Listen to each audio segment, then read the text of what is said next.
إن الحمد لله الذي خلق الإنسان من علق وعلمه ما لم يعلم سبحانك يا رب لا علم لنا إلا ما علمتنا إنك العليم الحكيم وأصلي وأسلم على النبي المبعوث رحمة للعالمين وعلى آله وصحبه أجمعين أما بعد فأعوذ بالله من الشيطان الرجيم بسم الله الرحمن الرحيم لقد كان لكم في رسول الله أسوة حسنة لمن كان يرجو الله واليوم الآخر وذكر الله كثيرا. Tout grand dire, tout l'ange pour Allah Ta'ala qui peut permettre qui nous fait réunir pour faire ce ibadat, qui peut permettre donc là donc en bonne santé pendant cette période immensement sacrée où il y a beaucoup de bénéfices à gagner, à dériver de sa temps qui peut traverser là. Nous exprimer nos reconnaissances envers Allah sur l'amour, sur pitié, sur grâce qui nous fait vivre ce moment-là. Et la paix et bénédiction de notre prophète Mohammed sallallahu alayhi wa sallam. C'est lui, départ ce travail qu'il finit entreprendre, qu'il finit accomplir. L'islam finit traverse de génération en génération jusqu'à ce qu'il arrive à nous. Et nous faire de ça continuer comme ça jusqu'à la dernière créature qui peut se lier au salut. En parlant du prophète Mohammed sallallahu alayhi wa sallam, justement sa ayat qui nous fait réciter au début du Khutbah, Surah Ahzab, verset 21, l'esprit de cette ayat-là, l'idée, Allah Ta'ala fait nous connaître le prophète Mohammed sallallahu alayhi wa sallam, lui-même nous, si vous vous rappelez dans le langage de 2023, lui-même nous super-héros, lui-même nous stars, qui nous instruisent, qui nous imitent, si nous en vient dans l'espoir, le jour du jugement. Donc, Inch'Allah, dans les vingtaines de minutes qui suivent, nous essayons de faire une réflexion sur la vie. À un moment donné de sur la vie, comment il y agir, c'est un moment très critique, bien important. Comment il y agir, qu'il faut faire, qu'il ne faut pas faire, qu'il conseille de donner, qu'il ne faut pas donner, etc. Ça, en bref, c'est un rappel. C'est un rappel, et le rappel du prophète à ban croyant. Également, il y a une réflexion qu'il faut faire. Et la réflexion d'un Coran, environ 500 places de Coran, Allah Ta'ala haut de nous, directement, indirectement, pour réfléchir. Servir-nous l'intelligence, servir-nous l'intellect, penser, réfléchir, tirer conclusion et agir, ainsi de suite. C'est une injonction coranique. Donc, Inch'Allah, nous faisons une réflexion, nous faisons un rappel, l'eau, un événement, la conquête de Makkah. Qui fait bien pertinent parce que la conquête de Makkah, selon récit plusieurs savants, les films déroulent entre le 20 et le 21 du mois Ramadan. Conquête de Makkah, comme plusieurs autres événements qui sont bien importants dans l'histoire, déroulent pendant le mois Ramadan. Donc, en bref, si nous réfléchissons conquête de Makkah, c'est quoi? Comme ce titre indique lui-même, c'est qu'un prophète, Mohammed sallallahu alayhi wa sallam, avec ce compagnon, ce sahaba, ce l'armée, ainsi de suite, il retourne à Makkah, et là il retourne à Makkah comme conquérant. Il fait victoire. Il fait victoire au Makkah. Tout le monde qui se oppose dans Makkah, je tout désormais, je tout tombé devant lui là, je connais là côté sa position qui était là, il est invincible. Pas pour capable faire dans lui là, obligé à accepter, c'est lui qui gagne la suprématie. C'est ça, en bref, conquête de Makkah. Donc, conquête de Makkah dans lui-même, comment y arriver, comment y commencer, nous avons fait une analyse en isolation, juste le conquête de Makkah, et également une analyse en connexion plusieurs autres événements importants, tels Hijra lui-même, le prophète qui quitte Makkah, tel traité de Hudaybiya lui-même, le prophète te mène la cour avec Ban Mekwa, avec en particulier Ban Quraysh, comment pour gérer la relation entre musulmans et Quraysh. Tout ça là, pour commencer, qui fait y arriver, qui l'événement qui finit à ça. C'est là suite à traiter de Hudaybiya.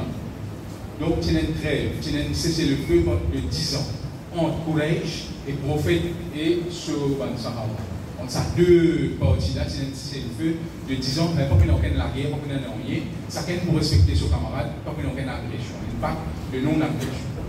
Mais à un moment donné, environ 2 ans même après, une tribu qui est affiliée avec Quraysh et à Grèce avec Morium, une autre tribu qui est affiliée avec le prophète Mohammed sallallahu alayhi wa sallam.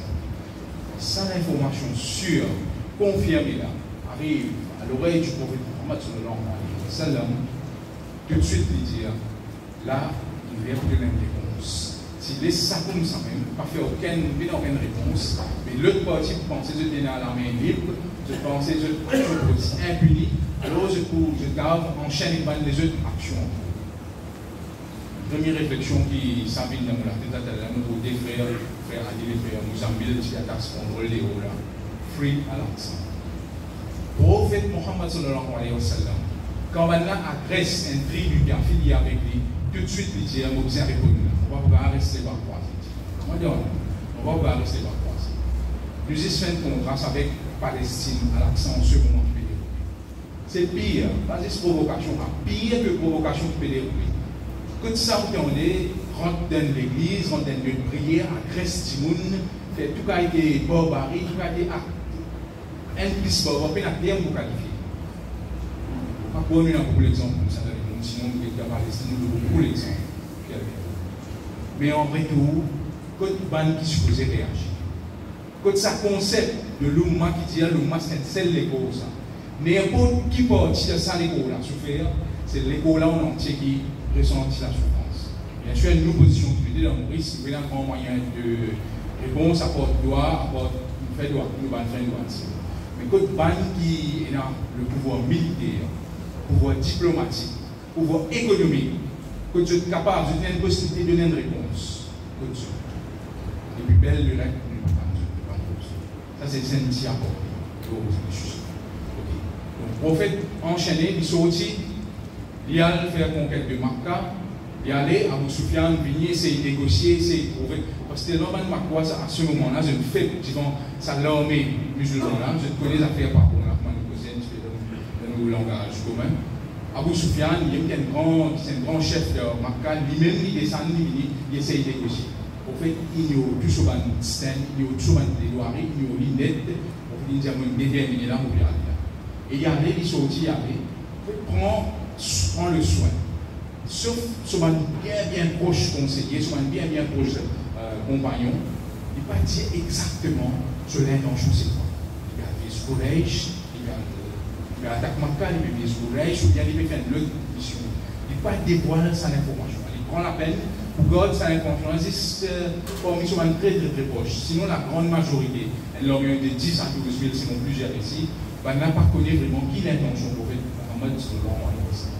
Donc, il sortit, il arrive à une place près au Makkah, il campe là-bas pendant un moment donné. Ensuite, par la suite, il est ressorti.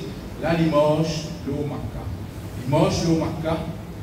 Et là, il a prouvé qu'il ça l'homme qui peut là, sa puissance qui est avec lui là, pas capable de faire non. ND, ban Quraysh, ND, ban groupe qui essaie de résister les autres, mais sans aucun succès, finalement, ils ont accepté les faits. Et là, le prophète Mohammed sallallahu alayhi wa sallam rentre le Makkah, c'est la conquête de Makkah. Et par la suite, il donnait l'instruction qu'il fallait éviter d'y s'encouler. Il fallait éviter tout à fait effusion de sang. Il ne fallait pas, qu'on va dire, agresser l'ennemi. Le prophète Mohammed sallallahu alayhi wa sallam fait conquête de sa condition. Et là, quand il est extra fort, là, quand il a fait ce qu'il y a envie. Il donne sa instruction là sur l'armée qui évite toute forme d'effusion du sang, sauf si ce n'est pas capable. Il y a un exemple là, qui essaie de résister, et là, le côté musulman, il nous a répondu à l'attaque qui va faire l'autre. Il rentre là-bas, donc, en bref, dans les grandes lignes, il rentre là-bas, dans le Kaaba, on connaît Kaaba titre pollué, Kaaba titre corrompu, avec environ 360 idoles. Il détruit, il enlève sa bannière là, et on tabac. Bref, c'est ça, en bref, conquête de Makkah. Inch'Allah, donc, dans la deuxième partie du football, il y a 10-15 minutes qui restent nous. Donc, nous pouvons essayer de trouver une leçon là-dedans, nous pouvons essayer de trouver une conclusion qui est applicable à nous dans la vie de tous les jours, d'aujourd'hui, demain, après-demain, Inch'Allah. pour le temps.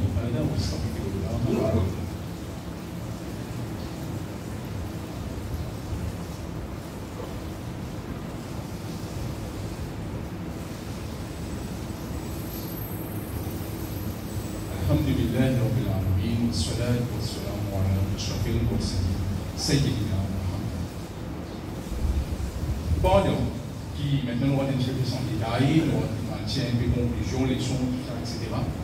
Pendant que le prophète Mohammed sallallahu alayhi wa sallam est sorti d'une mission extrême dans sa mission, il met les hauts, il reste opposé, il met sur la tête le plateau, il met un rideau sur la tête. C'est ça là qui libère contre lui, c'est contre ça là qui libère la guerre, la sortie de campagne libère contre ça. Pendant qu'il est sorti, c'est un récit qui fiable. Il est sorti avec ce l'homme, une mission extrême importante, il est à réaliser là. Rappelle-nous quand il y a une affaire pour faire. L'objectif c'est quoi? C'est ça, cible qui nous peut viser là.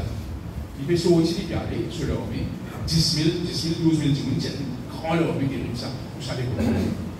Il peut sortir, il peut aller. Quand il est passé là, il y a un groupe. Il y a quoi? Un groupe lycéen. Un lycéen, c'est quoi ça? Comme on dit, dénigrer un petit peu d'état, lycéen.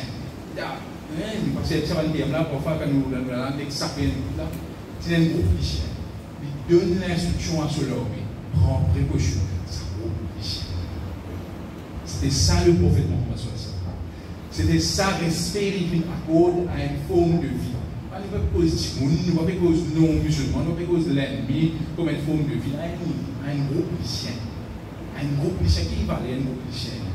Pour le prophète là, et pour l'islam, et pour un musulman, toute forme de vie est invalide. Il donne l'instruction à ce ban, à ce l'homme, prendre quelque chose à groupe lycéen. Pas écrasé, pas cause d'aucun inconvénient. Un petit peu pareil, on dit au prophète Suleiman alayhi salam. Il dit qu'il y a un tracas qui était l'homme est fou. Le prophète Mohammed sallam, il donne, il gagne un tracas pour chaque groupe lycéen qui disait ces deux candidats. Oui, c'est ça le prophète Mohammed sallam. À l'époque, il passait le droit des animaux en Italie, mais il allait en pratique. Des fois, comportement, ça prophète Mohammed sallam. Première leçon. Deuxième leçon qui nous a trouvé là dans le départ même, il expressément il bloque ça l'information qui lui bien fait là, qui s'occupe là, courage, tout autre en gros. Il bloque ça l'information là, afin quoi? Afin qu'il doute reste dans l'esprit l'ennemi là. Mais c'est une stratégie extraordinaire ça. Ça doute là l'esprit. Il doute quand nous siennes affaires, même les pas bon, nous connaissons une sienne affaire là pas bon. Mais quand on fait nous doute dans nous-mêmes là, qui arrive là. Ça on doute ça. Quand c'est tracas, un doute pas cause de l'esprit, quand c'est stress, tu ne peux pas gagner la cause de. Quand c'est dépression, niveau de dépression, tu ne peux pas gagner la cause de. Ça, c'est stratégie prophète Mohammed sallallahu alayhi wa sallam. L'esprit de l'esprit d'ennemi. Et par la même occasion, il démontre quoi là? En fait, définitivement, il dépend de toute situation. Toute situation, il fait quoi? Il demande à la paix. En même temps, il démontre le prophète là. Fais ce efforts. Fais ce efforts. Il explique de l'esprit sur l'ennemi. Il démontrait ce efforts. Il démontrait également l'intelligence, sa prophète en tant qu'un chef militaire. Là, c'est le prophète en tant qu'un chef militaire, en tant qu'un leader militaire. Là, nous trouvons sur l'intelligence. De différents aspects de la vie, de différentes sphères sur la vie encore, il démontrait l'intelligence. Pas juste sur le côté militaire, de tout l'aspect sur la vie, sur une stratégie, par exemple, de Hijra. C'est, je trouve encore une fois, qui nous primait, c'est l'intelligence. Donc, là, dévoile, n'importe quelle situation nous était. Bien sûr, nous faisons là, mais également faire servir l'intelligence au maximum possible. Raisonner, réfléchir, ensuite agir. Pas agir, comment dire, sous l'émotion, c'est le souhaiter agir. Conquête de Makkah, il démontre une autre dimension également, ce qu'on appelle confiance dans Allah. Confiance dans Allah, il fait partie du taqwa. Taqwa, c'est quoi? Taqwa, c'est un mot rosa d'après la Coran. Rosa prescrire, il nous développe taqwa. Confiance dans Allah. Conscience, présence d'Allah. Là, le prophète Mohammed sallallahu alayhi wa sallam, de ça, il va contribuer là. Conquête Makkah démontre ce qu'il appelle confiance dans Allah. Allah te promet l'islam pour faire victoire. Allah te promet l'islam pour déceler. Le prophète dit ça, l'islam pour sortir de l'Arabie, pour faire conquête en beaucoup de places. Beaucoup de l'Empire, beaucoup de PS romains, cela, finit tomber devant les pieds, l'islam mais commence à épanouir. Allah te promet ça. Et Allah finit de faire prophète comme ça à un moment, une situation qui pire. comment dire, quand nous sommes modèlement parlant, nous faisons conquête le Maca, nous conquérir l'Empire romain, l'Empire perse, nous à les différentes parties du monde, à la Galatini faire prophète là comme ça. Mais à un moment comme ça, un moment comme situation qui est en différé, on lit comme ça. Et pareil, nous ici, bien souvent, nous sommes en différé. Nous pouvons faire droit, nous avons la peine de à l'Indien, demander l'aide à Dieu pour quoi. Tous les jours, tous les mois, on peut demander du salaire, on va être pauvre, donc dans le pessimisme, à l'Inde promet, à l'Indien, définitivement, les points. Vous avez la peine, vous avez une situation difficile, vous pouvez faire droit à l'Indien, tu dois accepter, à l'Indien, demande droit de tahajjud, demande droit de la falaise, demande droit de l'iftar, beaucoup d'iftar, beaucoup d'années, vous pouvez demander du salaire, vous pouvez planifier au fond du tunnel. Qui veut dire, tout le monde est pessimisme. Prophète Mohammed sallallahu alayhi wa sallam, il vit ça pareil. L'équipe de l'homme, l'équipe de Sahaba, ils vivent ça pareil. Ils disent qu'à quitte Makkah, allez. Bien sûr, c'est l'obligation aux autres. Si je tiens la permission, je tiens l'obligation. Mais à ce point que persécution, ils disent sortir depuis Makkah, allez. Mais seulement je tiens la promesse de faire victoire. Alors croire qu'il nous fait victoire. Je crois qu'il nous fait victoire là. Et conquête de Makkah vient démontrer ça. En même temps qu'il nous peut demander à Allah, en même temps qu'il nous connaît Allah, il fait sa promesse, il croit de la victoire. Et l'autre dimension qui est bien importante, c'est la patience, sabre. Nous sommes incapables de savoir attendre qui Allah sa promesse pour matérialiser. Quand Allah définitivement, quand il voit code nous une chose, il ne pas ça code nous. Il y a code nous de quantité, de qualité qui besoin, il accorde nous également au moment qui nous besoin. Nous nous impatients nous. Nous demandons à Serra, nous pouvons demander à Serra, tu as l'air de demander, on veut comment sauter, on va essayer de demander. Nous comme ça, nous, humains, nous. Non, mais connaît qui Allah connaît qui meilleur moment pour accorder nous ce qui nous besoin. Et c'est ça que le prophète Mohammed sallallahu alayhi wa sallam fait vivre avec ce compagnon. À l'approche de Makkah, c'est-à-dire coster avec Makkah, il servait une autre stratégie très très intelligente. Ceci environ 10 000 dimoun. C'était une pratique le soir à la ligne du feu, quand il voulait passer dans la lumière, etc. C'est à la ligne du feu. Le prophète Mohammed sallallahu alayhi wa sallam, il prend ça le soin, prend la peine pour dire, nous allons indifférer, il suffit pour 10 dimoun. Il y a 10 000 divisé par 10 mathématiquement pour bon limite, 1000 diffés pour alimenter, 1000 flambeaux environ pour alimenter. Ça, là, il va dire non, il va aller indiffé pour 10 dimoun. Chaque dimoun alimente diffé, avec courage, parce que je peux ça. 10 000 différents environ inanimés devant eux, je peux quoi c'est 10 000 fois 10 qui devant eux. Ça c'est le prophète Mohammed sallallahu alayhi wa sallam en train d'être intelligent, en train d'une stratégie militaire non payante, sans parallèle. Plus tu peux dire à l'époque, c'est ce que nous essayons d'apporter, Khalid ibn al-Walid, c'est un génie militaire. Il a qui convertit victoire aux musulmans d'Uhud en défaite. C'était Khalid ibn al-Walid. Il se convertit en bas d'islam. Mais connaît qui sa stratégie qui Khalid ibn al-Walid servi là. Le prophète il finit de trouver ça. Il finit de connaître s'il est sur une place de montagne, il n'a pas passeport derrière pour lui. Le prophète finit de faire bord sa montagne là. C'est suite à une désobéissance qui Khalid ibn al-Walid passe là, donc on attaque pas les musulmans pas les. Il me dit sortir un petit peu dans les sujets. Juste pour démontrer qu'il est prophète, il est proactif en termes de pensée. Il est capable de finir penser l'ennemi se opposant sur une stratégie, et là, il finit comme une mesure. Et là, encore une fois, nous trouvons là. La pratique normale, c'était aller indiffé pour 10 000. Non, aller 10 000 diffé, 10 000 à 12 000 diffé, afin qu'il soit courageux de ça. Psychologiquement, mentalement, là, je finis craquer là. Psychologiquement, mentalement, là, je finis, comment dire, trouver une victoire, victoire, bien impose, aux autres défaites des autres côtés là. C'était ça une stratégie du prophète. L'intelligence, encore une fois. L'intelligence stratégique. Là, il y a une ça, et il y a une fait par la suite, le jour, il rentré. Il rentré avec l'instruction claire 0, 0 agression. Sauf qu'il y en a quelques-uns qui se faisaient éliminer pour une raison bien stratégique, pour une raison, vous connaissez plein d'idées sur rester tout le temps. Mais sinon, on fait vraiment ça, on fait 0, 0, 0, 0 agression. Il rentre avec sa instruction. Et comme tous mes coins tombent devant lui là, Banna demande, il demande qui se plaît nous faire avec lui. Banna répond, nous connaissons de bons, nous connaissons des autres qui sont bien bons, certainement tout peut-être nous d'une bonne façon, etc. Ça est là, c'est l'amnistie générale. Le pardon général à l'ennemi qui te met sur la tête.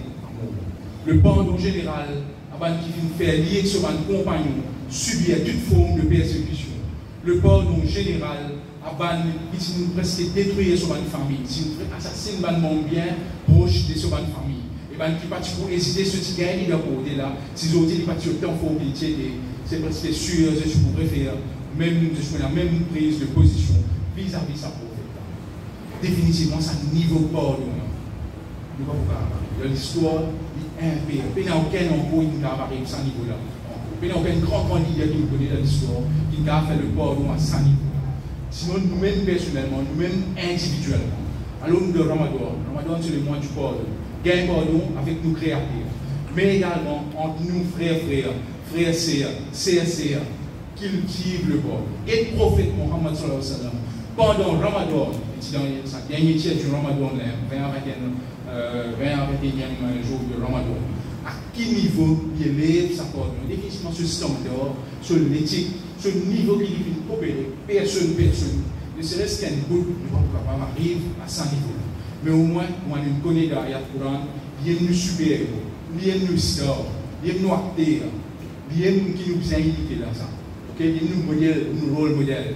Au moins, un bout de ce niveau pardon, cultive, implémente dans nous la vie. Là, pendant le Ramadan, c'est le moment idéal.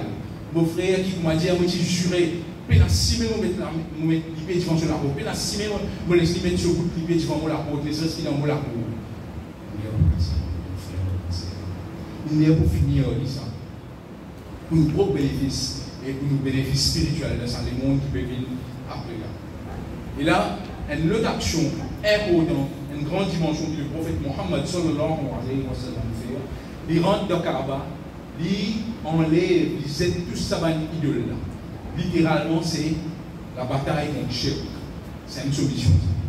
Bataille contre Shirk. Indirectement, c'est quoi? Ça va une idole là, c'est un qui peut polluer la vie du monde. Dès le jour, pareil, lui aussi pareil. Il y a beaucoup de choses autour de nous qui polluent la vie. Qu'il soit une mauvaise habitude, une mauvaise culture, une mauvaise façon de faire. Par exemple, à quel point il vient mettre nous au service de l'écran. Qu'il soit à l'écran dans la case, qu'il soit à l'écran qui reste dans le poste à tout moment, à chaque instant, à chaque moment. Ça, c'est une façon qui peut polluer la vie. Bien sûr, il y a ce bon côté là. Il y a une genre à double tranche. Quand nous servons sur le bon côté, définitivement, aucune objection, tout correct. Mais quand nous venons sur esclave, inutilement, nous venons esclave l'écran. Ça, c'est une habitude qui peut polluer nous la vie, qui peut corrompre la vie. Combien de fois la cause de l'écran? Nous ratons un namaz dans l'air. Combien de fois la cause de l'écran? Nous paraissons un takbir avec imam. Combien de fois la cause de l'écran? La cause, c'est ce qu'on appelle réseau social. Mais en réalité, nous devons sacrifier le vrai parti social de nous la vie. Le vrai parti familial dans nous la vie. Combien de fois il y a une vue bien commun ça? Ou invite 10 personnes que pour une garderie, pour n'importe quelle fonction sociale, finalement, à un moment donné, il n'est plus avec vous, il existe avec sur l'écran. Okay? Ça, c'est une façon qui nous peut polluer nous la vie, nous peut polluer nos relations qui est là autour de nous. Et là, le prophète Mohammed sallallahu alayhi wa sallam dit une phrase qu'elle a recordée dans ce Coran, وَقُلْ جَاءَ الْحَقُّ وَزَهَقَ الْبَاطِلُ إِنَّ الْبَاطِلَ كَانَ زَهُوقًا. La vérité nous dit et fausseté qui disparaît. Et fausseté est tout le temps destinée pour disparaître. Effectivement, alors, nous, avant de nous poser un grand projet, etc., l'islam va faire victoire, etc., faire victoire, nous, la vie. Faire ça, un polluant, un élément polluant. Faire ça, un élément de fausseté, un élément qui, non, il ne peut pas profiter nous, dans nous, la vie qui nous a fait. Chacun a fait sa propre analyse, son propre examen de conscience, qui était retirer tout ça, faire l'islam rentrer, afin qu'il soit une fausseté, ça va une négativité là, disparaître, sortir dans la vie, afin qu'il nous vive le vrai liberté. C'était ça l'islam. Tiers du monde au service de une fausse idole. Tiers du monde au service de une fausse divinité, une fausse spiritualité, mettez-les au service du vrai divinité, Allah Ta'ala lui-même. C'est ça la libération, c'est ça la vraie libération. Vous êtes esclave de celui qui vraiment dit, qui me fait sejda, qui me fait ruku, qui me demande à lire tous les jours. C'est ça la vraie liberté. Tire-moi au service des objets ou bien sinon des créatures pour moi-même, pour me venir au vrai service du tout-puissant, du vrai Allah Ta'ala lui-même. Donc, L'autre dimension de la conquête de Makkah, c'est qu'il le prophète Mohammed sallallahu alayhi wa sallam démontrait l'humilité à un niveau incroyable. Il nous termine là. Quand il quitte Makkah, une façon pour les historiens pour dire qu'il peut sauver l'Iberia, il peut sauver si un autre, il peut aller. Quand il peut aller, nous se délipier, la tête haute, il peut aller, il peut sauver, il peut aller. On est comme ça. Quand il peut rentrer dans Makkah, il peut faire victoire. À ce moment-là, selon un récit, c'est un récit bien fiable. Il peut rentrer dans Makkah, il peut faire victoire en tant que conquérant. Moi, si nous devons venir avec ce modèle devant une tombe devant lui. Ça veut dire là, moi et nous fait là. On finit pour se molester, on finit pour se molester, on finit pour se dire devant là. On est comme un tiers de tablette de chocolat, on pousse devant là. Ça veut dire là, prophète Mohammed c'est le sauveur. C'est ça. Ça veut dire là, prophète Mohammed il récite Surah Fatah. Surah Fatah, que Allah dit certainement nous finir pour toi une vraie victoire. Donc c'est quoi le message de tout ça, c'est quoi? Sa victoire qu'il peut faire là, sa succès qu'il peut faire là, c'est pas pour lui ça. C'est juste la cause Allah dans la finale. Nous ici pas rien. Si nous faisons succès pour Allah, dans le travail, dans la case, dans la vie en général, différentes formes de succès. Vous voyez que sa succès là, il n'est pas pour arriver, excepté si Allah Ta'ala, il décide pour qu'il arrive. Et là, c'est un moment de là qui nous gagne succès. Et en même temps, ça permet de nous écraser l'autre, ça fait là. Ça peut être ce qu'on appelle moi, l'ego. Puis du monde, nous avons connu gérer, nous avons connu manager. C'est ça l'exemple, l'autre exemple de conquête de Makkah. C'est que ça peut être ce qu'on appelle l'ego. Moi, je dis, pour montrer lui qui moi. Je dis, frère Adil, par contre, pour quelle raison il décide de mettre moi des hauts dans ma ville réduit. Demain, par une autre façon, vous réussissez à rentrer, vous réussissez à dire avance pour tout. Moi qui rentre dans ma ville réduit, je viens, enfin, qui te dit là, je dis, mon tour là. C'est un qui patine avec ça pour le cas. Je dis, mon tour là. Parce que là, mon tour là, la roulette tourne là. Là, moi qui viens là, là qui te pour faire là. Là, moi qui là, toi qui est en bas là. C'est côté moi là, c'est côté égo là, égoïsme là. C'est un qui patine avec le prophète là. Et c'est un qui l'exemple là. Donc, comme résumé, pour nous terminer avant de nous terminer, l'hostilité qui va nous mettre quoi, qui va nous courage, qui manifester en fait le prophète Mohammed sallallahu alayhi wa sallam. Là, quand il y a la force de pouvoir, il démontre la bonté. Sa supériorité de position qu'il est capable d'amener devant Dieu là, il remplace les corps, l'humilité, sa vengeance, qui est bien légitime, qu'il est capable de faire aux yeux là. Il simplement remplace les corps, la clémence. C'est ça le résumé de tout ça. Vengeance, clémence, supériorité, l'humilité, l'hostilité, reconnue par la bonté. C'est ça l'exemple du prophète Mohammed sallallahu alayhi wa sallam.